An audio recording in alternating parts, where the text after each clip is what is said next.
Alors, voyons. Oui, c'est bon, vous entendez là? Oui. Ouais. Alors, en 1763, dans son traité de la tolérance, vibrant appel à la liberté d'expression, texte fondateur des Lumières dans un siècle de débats foisonnants, Voltaire disait « La tolérance n'a jamais excité de guerre civile, l'intolérance a couvert la terre de carnage. » 250 ans plus tard, 250 ans de combat, de droits acquis de haute lutte, souvent dans le sang, nous voilà assujettis au fait du prince, dont la liberté d'expression lui permet d'emmerder 6 millions de Français, tandis que nous ne disposons pas de la liberté d'expression sur les traitements et la vraie nature de ce qu'ils appellent un vaccin. Mais que se passe-t-il au pays des Lumières et de la raison? La secte des covidistes s'est emparée des esprits, devenus vaccinolâtres, justifiant et légitimant tous les abus, les insultes, les incohérences. Le poison de ce nouveau fanatisme s'est glissé dans tous les tissus de la société et déchire les familles, les amis, les couples. La discorde et la haine au plus haut niveau de l'État ont envahi les lieux publics où les bons citoyens ont désormais le droit de contrôler l'identité de leurs voisins, où les bons citoyens peuvent dénoncer n'importe qui soupçonné d'utiliser un faux pass et où les bons citoyens sont tout prêts à priver de soins ceux qui ne pensent pas comme eux. La déclaration de Martin Hirsch, directeur des hôpitaux de Paris, souhaitant que les non-vaccinés paient leurs soins à l'hôpital, ne choque pas tant que ça.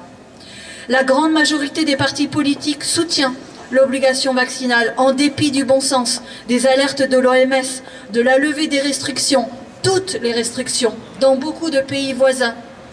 Et nous sombrons dans la religion obscurantiste des médecins de plateau, sectaires et agressifs, se contredisant d'une semaine à l'autre. Quel espace de vie et de liberté reste-t-il aux non-injectés, devenus des clandestins dans leur propre pays, passagers illégaux d'un train, clients sur le qui-vive dans un restaurant ou un bar, ombre inquiète se faufilant dans un concert? N'en déplaise à tous les intolérants qui ne connaîtront jamais le bonheur d'être en accord avec soi-même, de vivre en accord avec ce qui nous semble juste. Nous n'avons de compte à rendre qu'à notre conscience. Nous sommes résolument éveillés. Dans la boue de la bêtise et du fanatisme, nous sommes à l'image du lotus. Nous fleurissons et nous ouvrons à d'autres liens, d'autres horizons. Nous sommes prêts à faire société autrement, parce que nous avons choisi. Tous les jours, nous renouvelons notre choix, celui de rester digne et fidèle à nos valeurs. Et pourtant, il serait si facile de céder. Chaque matin, nous pourrions faire le choix de nous soumettre. Peut-être, pour être comme les autres, il suffit de tendre le bras. Leur liberté est au bout d'une seringue. Mais voilà, nous sommes libres, parce que nous choisissons tous les jours de l'être. Et c'est cela même qui leur est insupportable. Jean-Paul Sartre, en 1945, rappelait ce paradoxe. C'est en pleine guerre, en pleine crise, que l'homme est le plus libre.